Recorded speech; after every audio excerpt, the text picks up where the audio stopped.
students, how are you? I hope you all will be fine. So today we will start chapter 8, Winds, Storms and Cyclones. Let's read. Odisha was hit by a cyclone with wind speed of 200 km per hour on 18 October 1999. The cyclone smashed 45,000 houses, making 7 lakh people homeless. On 29 October the same year, a second cyclone with wind speed of 260 km per hour hit Odisha again. It was accompanied by water waves about 9 meters high. Thousands of people lost their lives. Property worth crores of rupees was destroyed. The cyclone affected agriculture, transport, communication, and electricity supply. But what are cyclones? How are they formed? Why are they so destructive? In this chapter, we shall seek answers to some of these questions. We begin with some activities involving air. These activities will clarify some basic features concerning a cyclone. Before we begin, remember that the moving air is called the wind. तो उड़ीसा के तट को 18 अक्टूबर 1999 को एक cyclone ने पार किया था। ये देख सकते हैं आप, यहाँ पर पिक दिखाई दे रही है, ठीक है। इस साइक्लोन की जो स्पीड थी वो 200 किलोमीटर पर आवर थी। वो साइक्लोन ने 45,000 हाउसेस को तहस नहस कर दिया, जिससे 7 लाख लोग जो थे वो बेघर हो गए। उसी साल 29 अक्टूबर को 260 kilometre per hour wind speed से एक बार फिर से साइक्लोन उड़ीसा में आया था। इसके साथ ही 9 मीटर ऊंची समुद्री लहरें भी तट से टकराई थी। तो थाउजेंड्स पीपल, है ना, हजारों लोगों ने अपनी जान गंवा दी। करोड़ों रुपए की संपत्ति नष्ट हो गई। साइक्लोन ने एग्रीकल्चर, ट्रांसपोर्ट, कम्युनिकेशन और इलेक्ट्रिसिटी सप्लाई को भी प्रभावित किया था। लेकिन साइक्लोन क्या है? What are cyclone? ये कैसे बनते हैं? ये इतने डिस्ट्रक्टिव मीन्स विनाशकारी क्यों होते हैं? तो इस चैप्टर में हम ऐसे कुछ क्वेश्चंस के आंसर जानने की कोशिश करेंगे, ठीक है। हम एयर के द्वारा होने वाले, वायु के द्वारा होने वाले कुछ एक्टिविटी से स्टार्ट करेंगे और ये एक्टिविटी हमें साइक्लोन से रिलेटेड कुछ बेसिक फीचर्स को स्पष्ट करने में हेल्पफुल होंगे, ठीक है। इससे पहले कि हम एक्टिविटी स्टार्ट करें, याद रखें कि मूविंग एयर विंड कहलाती है, ठीक है। Now air exerts pressure. यहाँ पर एक्टिविटी दी है, मैं आपको डायरेक्ट ऐसे पढ़ के बताती हूँ, ठीक है। कि जब कभी भी किसी एक्टिविटी में कुछ हीटिंग वाला सिस्टम हो, गर्म करने वाला हो, तो बहुत केयरफुली वर्क करना चाहिए। और अच्छा होगा यदि ऐसी एक्टिविटी आप अपने फैमिली के एल्डर पर्सन्स की प्रेजेंट में या इन्हें अपने टीचर्स की प्रेजेंस में करें, ठीक है। तो इस एक्टिविटी में आपको वाटर बॉइलिंग की आवश्यकता पड़ेगी, है ना, ज़रूरत पड़ेगी।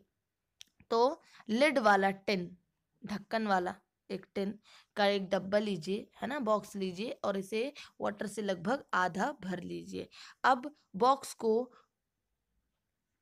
कैंडल की फ्लेम पर, यहाँ मैं आपको पिक दिखाती हूँ, ये देखें, ठीक है। तो वो जो टिन है उसको कैंडल की फ्लेम पर तब तक गर्म कीजिए जब तक कि जो पानी है वो उबलने ना लगे।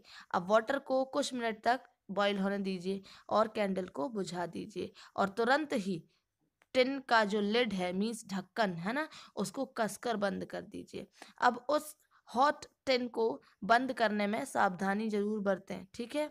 अब टिन को केयरफुली मेटल के एक डीप वेजल कहा जाए, है ना, गहरे पात्र या वॉश बेसिन में रख दीजिए और उसके बाद टिन पर ठंडा पानी ऊपर से डालिए। तो क्या टिन के शेप में कोई चेंज आता है? क्या आप अनुमान लगा सकते हैं कि टिन का आकार जो है, उसका जो शेप है वो बिगड़ चुका है? देख सकते हैं आप, यहाँ पिक में दिख रहा है, ठीक है।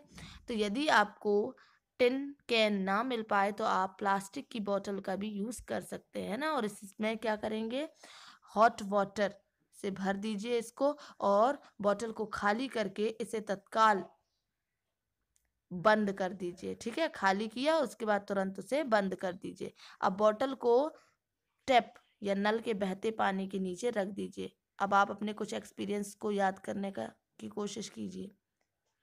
ठीक है, आप देखोगे कि वो जो बॉटल है वो भी पिघल चुकी होगी, है ना, उसका शेप भी चेंज हो चुका होगा। अब यहाँ कुछ और भी चीजें बताई हैं कि जब आप पतंग उड़ाते हैं तो क्या आपके पीछे से आती हुई विंड जो है वो आपकी हेल्प करती है? हाँ करती है। तो क्या यदि आप किसी बोट में हैं तो क्या इसे चलाना आसान होगा यदि विंड जो है उसी डायरेक्शन की अपोजिट डायरेक्शन से आ रही हो जिसमें आप बोट को ले जाना चाहते हैं? क्या आपको विंड के डायरेक्शन के प्रतिकूल साइकिल चलाने में, बाइसिकल चलाने में डिफिकल्टी होती है? आप जानते हैं कि हमें साइकिल बाइसिकल के टायर को कसा हुआ रखने के लिए उसकी ट्यूब में एयर भरनी पड़ती है ना? आप ये भी जानते हैं कि यदि बाइसिकल की ट्यूब में बहुत ज़्यादा हवा भर दी जाए तो वो फट सकती है। ट्यूब के भीतर हवा क्या करती है?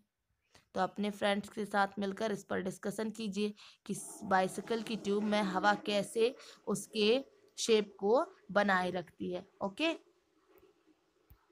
तो ये सभी एक्सपीरियंस हमें ये आभास कराते हैं कि एयर जो है प्रेशर डालती है ना, और इस प्रेशर के कारण ही विंड द्वारा ट्रीज की जो लीव्स होती हैं, बैनर और फ्लैग्स वगैरह लहराते हैं। और आप कुछ और भी एक्सपीरियंस बता सकते हैं जो ये प्रेजेंट करें कि एयर प्रेशर डालती है। तो चलिए अब हम समझने की कोशिश करते हैं कि टिन या बॉटल का शेप चेंज क्यों हो गया था। तो जब टिन पर पानी डाला जाता है, वाटर डाला जाता है, तो टिन के अंदर की कुछ स्टीम वाटर में संघनित हो जाती है, इकट्ठी हो जाती है। ठीक है, जिससे अंदर की एयर की मात्रा कम हो जाती है। तो एज अ रिजल्ट टिन के भीतर जो है अंदर inside the tin air pressure डिब्बे के बाहर की, है ना, टिन के बाहर की एयर प्रेशर से कम हो जाता है। और प्रेशर के इस डिफरेंस के कारण जो टिन है वो पिचक जाता है। तो ये एक्टिविटी फिर से ये कंफर्म करता है कि एयर प्रेशर डालता है। Okay, now second, high speed winds are accompanied by reduced air pressure means air high speed wind पवन का वेग बढ़ने पर एयर प्रेशर घट जाता है, रिड्यूस। ओके, रिड्यूस मीन्स घट जाता है। फिर यहाँ एक्टिविटी दी हुई है कि कागज के एक टुकड़े को मोड़कर किसी खाली बोतल के मुंह में से कम आम आपकी गेंद जैसा आकार बनाइए और जो एम्प्टी बॉटल को पकड़कर उसके माउथ के पास कागज की गेंद को रख दीजिए, जैसा कि आप पिक्चर में देख सकते हैं। अब उसे फूंक मारकर गेंद को बॉटल के अंदर डालने का प्रयास कीजिए। ठीक है, कोशिश कीजिए। तो इस एक्टिविटी को आप किसी भी बॉटल के साथ करने का प्रयास कर सकते हैं। तो अपने फ्रेंड से भी विंड ब्लो करके, है ना, हवा फूंक मारकर जो बॉल को बॉटल के भीतर डालने की कोशिश करिए। ठीक है, कहने मतलब कोशिश करने को कहिए। तो पहेली और बूझे चाहते हैं कि ये कुछ क्वेश्चंस पर विचार किया जाए कि पेपर बॉल को फूंक मारकर बॉटल में डालना डिफिकल्ट क्यों है? What is difficult to force the paper ball into the bottle? Now again here some one activities are given. Blow the balloon means गुब्बारों को फुलाना। तो लगभग सेम शेप के इक्वल साइज के 2 बलून्स लीजिए और बलून्स में थोड़ा पानी भर लीजिए। ठीक है, वाटर। अब दोनों बलून्स को फुलाकर प्रत्येक को धागे से बांध दीजिए। ठीक है, थ्रेड से। और फिर बलून्स को साइकिल के स्पोक या किसी रॉड से 8 to 10 सेंटीमीटर की दूरी पर लटका दीजिए। ठीक है, हैंग कर दीजिए। तो दोनों बलून्स के बीच के स्थान में अब क्या करें आप? विंड ब्लो करें, है ना, फूंक मारें, blow in the space between the balloons. ठीक है, तो आपके विचार में क्या होना चाहिए और आप क्या देखते हैं? तो जो बलून्स के बीच में ब्लो करने के लिए विभिन्न तरीके अपनाए जा सकते हैं। देखिए कि क्या होता है। ओके, एक और एक्टिविटी दी हुई है, can you blow and lift. ये देखिए, ये आप पिक्चर में देख सकते हैं, पर्सन दिख रहा है एक, है ना, वो भी एक एक्टिविटी कर रहा है। ठीक है, तो लगभग 20 सेंटीमीटर लंबी और लॉन्ग एंड 3 सेंटीमीटर वाइड कागज की स्ट्रिप को, पेपर स्ट्रिप को अपने अंगूठे और तर्जनी के बीच इस प्रकार पकड़िए कि स्ट्रिप का अधिकांश भाग नीचे की ओर लटका रहे। ये देखिए, जैसे इनने लिया है ना, फॉर फिंगर मतलब जो फर्स्ट वाली फिंगर होती है और थंब, है ना, दोनों से। ठीक है, तो अब उस पेपर स्ट्रिप के ऊपर से फूंक मारिए। तो पहेली का विचार है कि स्ट्रिप ऊपर उठ जाएगी, जबकि बूझो सोचता है कि पट्टी नीचे झुक जाएगी, स्ट्रिप जो है। तो आपके ऑब्जर्वेशन किसे सही सिद्ध करते हैं? तो चलिए हम क्रिया जो एक्टिविटी दी है 8.2, 8.3 और 8.4 के ऑब्जर्वेशन को समझने की कोशिश करते हैं। तो क्या आपके ऑब्जर्वेशन आपकी होप के अनुरूप है, आशा के अनुरूप है, अर्थात वे वैसे ही जैसा आपने सोचा था? क्या आपका ऐसा एक्सपीरियंस हुआ कि विंड स्पीड पर एयर प्रेशर कम हो जाता है? विंड, ये देखिए, wind speed is accompanied by a reduce air pressure.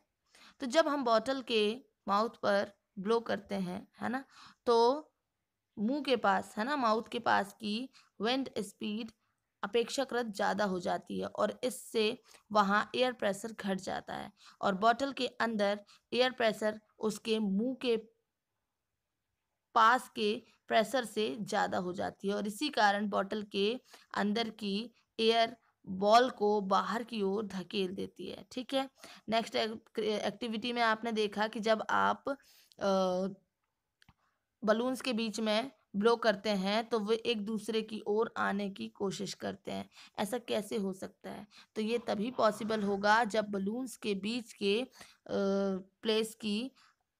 के प्लेस का एयर प्रेशर किसी तरह कम हो जाए, तब बलून्स के दूसरी ओर का प्रेशर उन्हें एक दूसरे की ओर धकेलेगा। ओके, और 8.4 की एक्टिविटी में आपने देखा कि जब आप पेपर स्ट्रिप के ऊपर से ब्लो करते हैं तो ये ऊपर की ओर उठ जाती है ना, और ऐसा तभी पॉसिबल है जब पेपर में ब्लो करने पर स्ट्रिप के ऊपर प्रेशर कम हो जाता है और हम देखते हैं कि विंड स्पीड बढ़ने से एयर प्रेशर वास्तव में कम हो जाता है। तो क्या आप इमेजिन कर सकते हैं कि क्या होगा यदि wind speed high speed wind houses या हट्स के रूफ के ऊपर बहें, ब्लो करें, और यदि रूफ वीक होगी, कमजोर होगी, तो वो ऊपर उठ जाएगी और विंड उसे अपने साथ उड़ा ले जाएगी। यदि आपने कभी ऐसा देखा हो तो उसे अपने फ्रेंड्स को बताएं। आइए अब हम जानते हैं या समझने का प्रयास करते हैं कि विंड कैसे बनती है ना, हाउ विंड्स आर प्रोड्यूस्ड, ये रेन कैसे लाती है और कभी कभी ये डिस्ट्रक्टिव कैसे हो जाती है। ठीक है, आप ये जानते हैं कि मूविंग एयर विंड कहलाती है ना, और विंड हमेशा ज़्यादा एयर प्रेशर वाले एरिया से कम एयर प्रेशर वाले एरिया की ओर गति करती है। ठीक है, विंड जो है हमेशा ज़्यादा एयर प्रेशर वाले एरिया से कम एयर प्रेशर वाले एरिया की ओर गति करती है। ठीक है, ये देखिए, the region where the air pressure is high to the region where the pressure is low, है ना, और एयर प्रेशर के बीच जितना अधिक डिफरेंस होगा विंड स्पीड उतनी ही अधिक होगी। लेकिन नेचर में विभिन्न, है ना, डिफरेंट रीजन्स के एयर प्रेशर में डिफरेंस कैसे हो सकता है? ठीक है, कैसे होता है? क्या टेम्परेचर में डिफरेंसेस के कारण ऐसा होता है? तो यहाँ फिर आपको कुछ एक्टिविटीज़ दी हुई हैं, उससे हम समझने की कोशिश करेंगे। Okay, air expends on heating, ये अब हम कल पढ़ेंगे।